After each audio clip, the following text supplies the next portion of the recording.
बिस्मिल्लाहिर्रहमानिर्रहीम। अस्सलाम वालेकुम नाजरीन, चैनल अख्तर इन्फॉर्मेशन में आपको खुश आमदीद कहते हैं।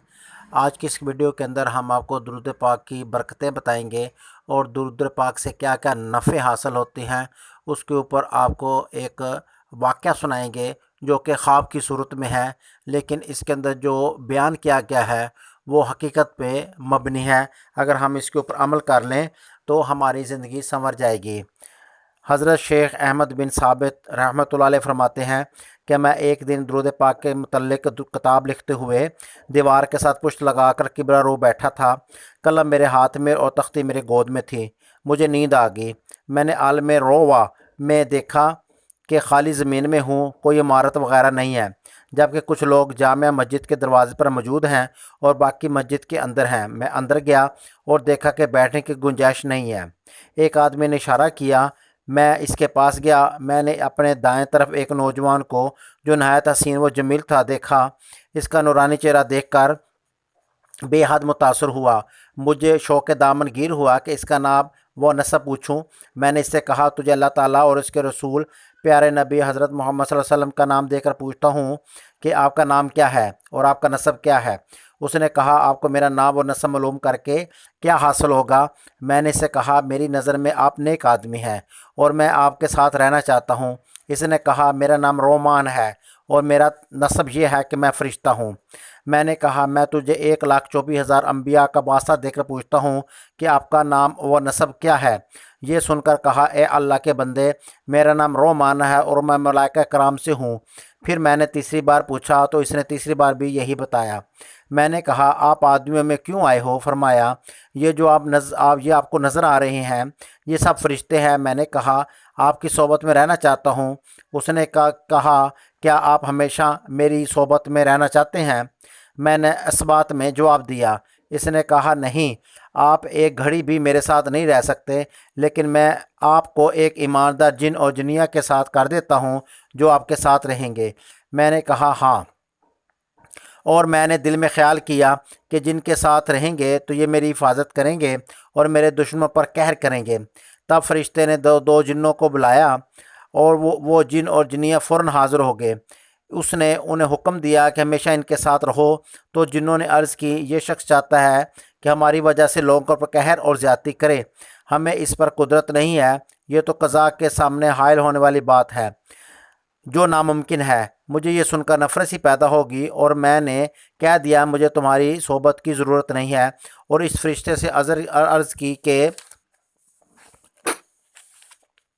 जनाब ये तो बताएं कि इन फरिश्तों में कौन कौन है। फरमाया, इनमें जिब्राईल अलैहिस्सलाम, मीकाईल अलैहिस्सलाम, इसराफील अलैहिस्सलाम और इज़राईल अलैहिस्सलाम भी हैं। फिर मैंने अल्लाह ताला और उसके रसूल सल्लल्लाहु अलैहि वसल्लम का वास्ता देकर कहा, क्या मुझे जिब्राईल अलैहिस्सलाम दिखाएं, जो हमारे आका हबीब खुदा सल्लल्लाहु अलैहि वसल्लम से मोहब्बत करने वाले हैं।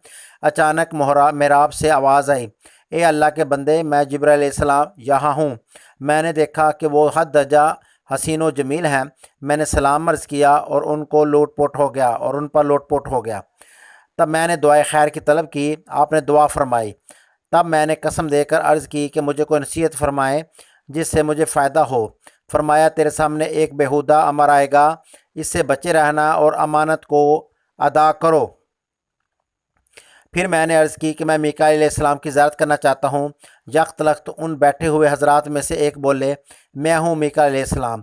मैं उनके पास हाज़िर हुआ और उनसे दस्तबोसी करने के बाद दुआ की दरख्वास्त की। उन्होंने दुआ फरमाई। मैंने अर्ज़ की, मुझे कोई मुफीद नसीहत कीजिए। फरमाया, अदल करो और अहद पूरा करो। मैंने अर्ज़ किया, मैं हज़रत इसराफील अलैहिस्सलाम की ज़ियारत करना चाहता हूँ। तो देखा उनमें से एक साहब खड़े हुए और कहा, मैं हूँ अल्लाह का फ़रिश्ता इसराफील अलैहिस्सलाम। उनका चेहरा पुरनूर था। मैंने आगे बढ़कर दस्तबोसी की और दुआए खैर तलब की। उन्होंने दुआ फरमाई। फिर मुझे ख्याल आया कि वाकई ये फरिश्ते हैं या मैं गलती पर हूँ। यह इसराफील कैसे हो सकते हैं, क्योंकि हदीस पाक में है कि इसराफील का सर अर्श तक है और पाँव सातों ज़मीन के नीचे तक हैं। यह ख्याल आते ही ईसा अलैहिस्सलाम उठकर खड़े हुए। सर आसमान तक और पाँव ज़मीन के नीचे धंस गए। तो मैं इनसे लिपट गया और अर्ज़ की, 1,24,000 नबियों का वास्ता देता हूँ कि आप अपनी इसी सूरत में वापस आ जाएं। میں مانتا ہوں کہ آپ واقعی اسرافیل علیہ السلام ہیں۔ میں نے عرض کی مجھے کوئی نصیحت فرمائے۔ فرمایا دنیا کو چھوڑ دو، اللہ تعالیٰ کی رضا حاصل ہوگی۔ پھر میں نے واسطہ دے کر عرض کی کہ میں عزرا علیہ السلام کو دیکھنا چاہتا ہوں۔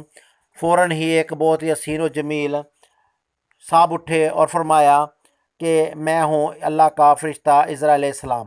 میں پاس گیا اور دست بوسی کر کے دعائے خیر کی درخواست کی۔ آپ نے دعا فرمائی۔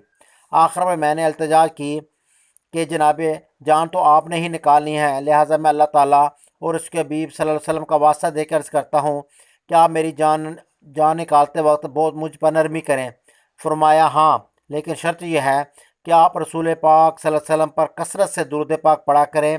میں نے کہا جناب مجھے کو نصیحت فرمائے۔ فرمایا لذتوں کو توڑنے والی، بچوں کو یتیم کرنے والی، بھائی بہنوں میں جدائی کرنے والی موت کو یاد رکھا کرو۔ اس پر میں بیدار ہو گیا، میری آنکھ کھل گئی۔ میں امید کرتا ہوں کہ اللہ تعالیٰ ان حضرات کی دعاؤں سے مجھے نفع دے گا اور ان کی نصیحت پر عمل کرنے کی توفیق دے گا، موت کے وقت آسانی عطا فرمائے اور اپنے حبیب صلی اللہ علیہ وسلم کی زیارت سے دونوں جہاں میں انعام عطا فرمائے گا۔ اللہ تعالیٰ ہم سب کو درود پاک پڑھنے کی توفیق عطا فرمائے۔ درود پاک پڑھنے کے بے شمار فائدے ہیں۔ اگر آپ درود پاک مسلسل پڑھتے رہیں تو انشاءاللہ آپ کی زندگی اور آخرت دونوں سنور جائے گی۔ ویڈیو اچھی لگے تو لائک لازمی کریں، چینل کو سبسکرائب بھی کر دیں اور دیکھتے رہیں چینل اختر انفارمیشن۔